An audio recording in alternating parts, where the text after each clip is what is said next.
Into your sanctuary, we've come to adore you, Lord. Into your sanctuary, we've come to adore you, Lord. In adoration and praise, we glorify your holy name. Into your sanctuary, we've come to adore you, Lord.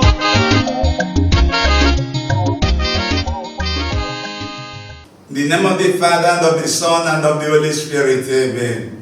May the grace of our Lord Jesus Christ, the love of God, and the communion of the Holy Spirit be with you all. Today being Friday, Holy Friday, holy hour in the church calendar, we are celebrating the Passion of Christ.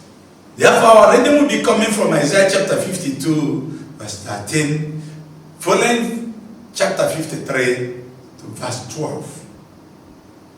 Our second reading will be coming from Hebrew chapter 4, verse 14 to 16, chapter 5, 7 to 9.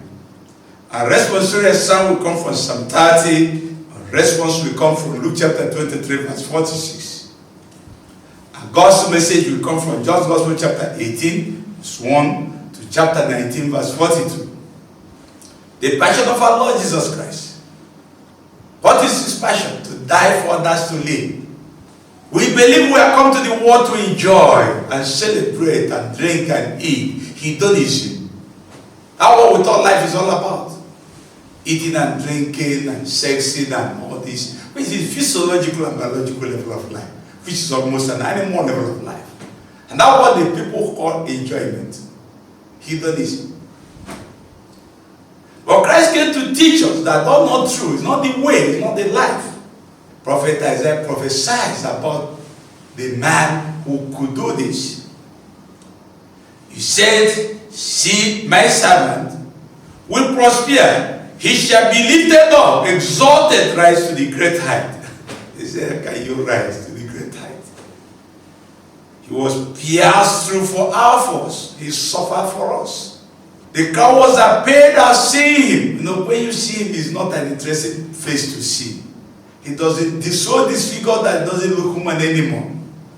He said, like a sapling, he grew in front of us. They are nothing to look upon him. They are not to appreciate him. Was something rejected and rejected. But yet is our suffering he bores. On him lies the punishment that brings us peace. Through his wounds we are healed. That's what Prophet Isaiah prophesied about this man. In short, his death is our life. His poverty is our riches. His wounds is our healing. His rejection is our acceptance. And that's what Isaiah portrayed that will be the part of the servant of God. And that's why Jesus have to go through the crucifix. The Calvary for our own salvation. When our first parents fell into the hand of the evil one, the devil became their king and was lording it over them with the evil men. Lording it over with the powers of the evil men. They terrorize us from every direction and we are kept under them. The Boko Haram, the herdsmen, the terrorists, the racists, mention them. People who make life miserable for the human being on earth are the evil men. And the devil was the masterminder and the engineer of these people. And when you escape from the power of this kingdom of the evil one, you enter the power of the world, the deceit and falsehood of the world, making you to believe that the world is the ultimate. That way we enjoy and celebrate everything is the ultimate, which is falsehood. It's not true. Earthly things cannot give you life. Your money, your building, your cars, and your position. It's not the ultimate. One day you will leave all of them to show you the emptiness of it all. And when you escape from that one, the devil terrorizes you with the flesh. That's why you see many of us worship the flesh as idol. Try to make up your body, try to care for your body, and say you are caring for the ultimate of life. One day this body will abandon you. Even as you care for it, so it's going down, decaying. when you were young and watch when you were old. You see you going down. Wrinkles all over the place. And that's why you see how women spend the greater part of their life caring for their body. And they see them going old. Wasting their energy on things that will not even have future. And when you escape from that place, death will come. And one terrorizes every person. Like the coronavirus is now pouring death on earth. No, every person is living in fear of death from this virus. And Jesus came marching towards this to undo the work of the evil one. And that's why he went the way of the cross, to be able to destroy the power of the evil one. To do that, he has to confront him headlong. He came against the evil man who made false allegations against him and condemned him to death. Imposed a heavy cross upon him. The sorrows of others, the pains of others upon him. And he didn't commit any of those offenses. But he carried the sorrows and pains of others. And he went the way of the cross to undo the work of the evil one. So that we liberate us from the injustice. Liberate us from people imposing unnecessary sufferings upon us. And when he escaped that, he faced the world. And that's why he met his mother. And the mother said, my son, keep on going. Don't mind him. And the son said, mother, take heart. Simon of Cyrene came to help Jesus on the way of the cross. The people he helped all along the way. To show you if you trust in the word, you will put to shame. And Veronica wiped the face of Jesus on the way of the Calvary. In face of what they saw, they are beating him to stupor. And this young lady went and wiped the face of Jesus. Doesn't mind the opinion of the world. Doesn't mind the terrorism of the world, the threat of the people, or the people who are killing Jesus. To show you, you have to stand bold against world opinion. Stand bold against the threat of the world and do what is proper. Later, the people started crying for Jesus. Why are you suffering? Why not do what they ask you to do? They said, don't cry for me. Cry for yourself and your children.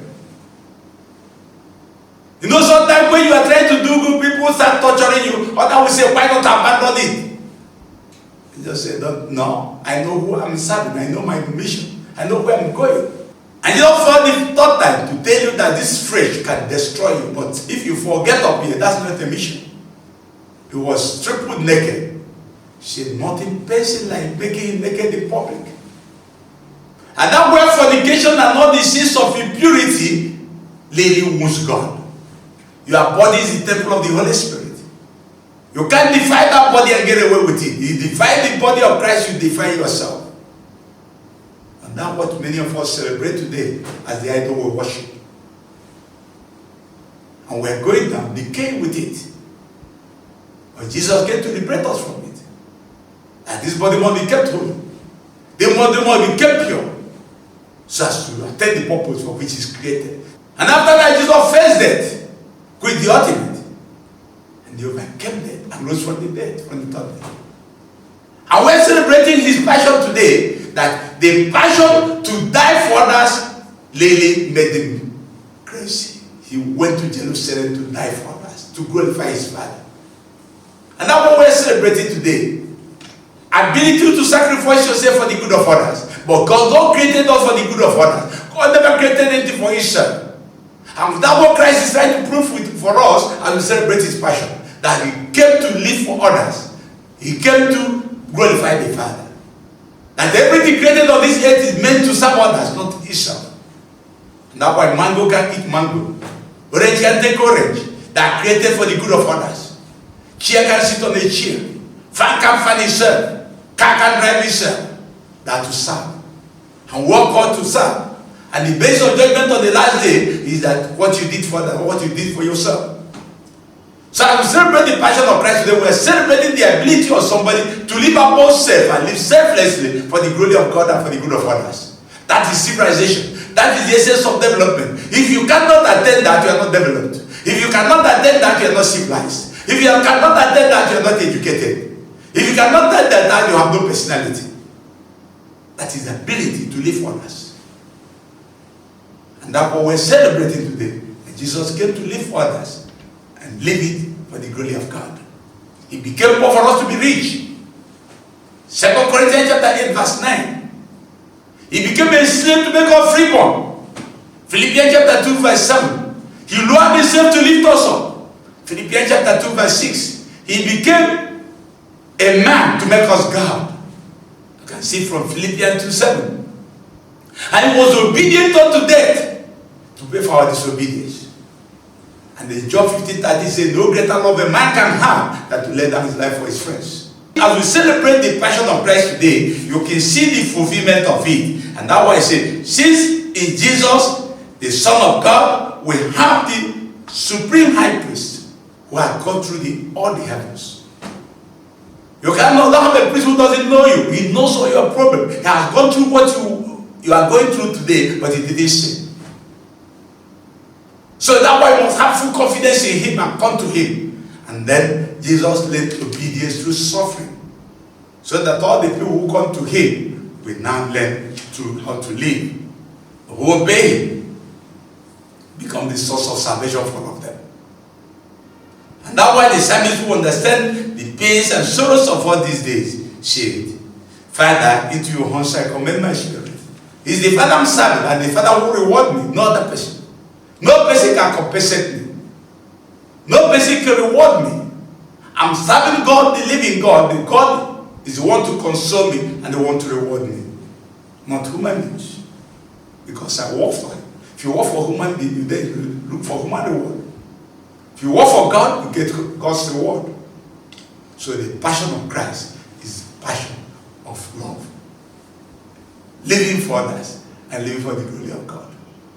We ask God to give us the grace to understand this essential of life and take this example so that we attain the same glory with him. We ask through Christ our Lord.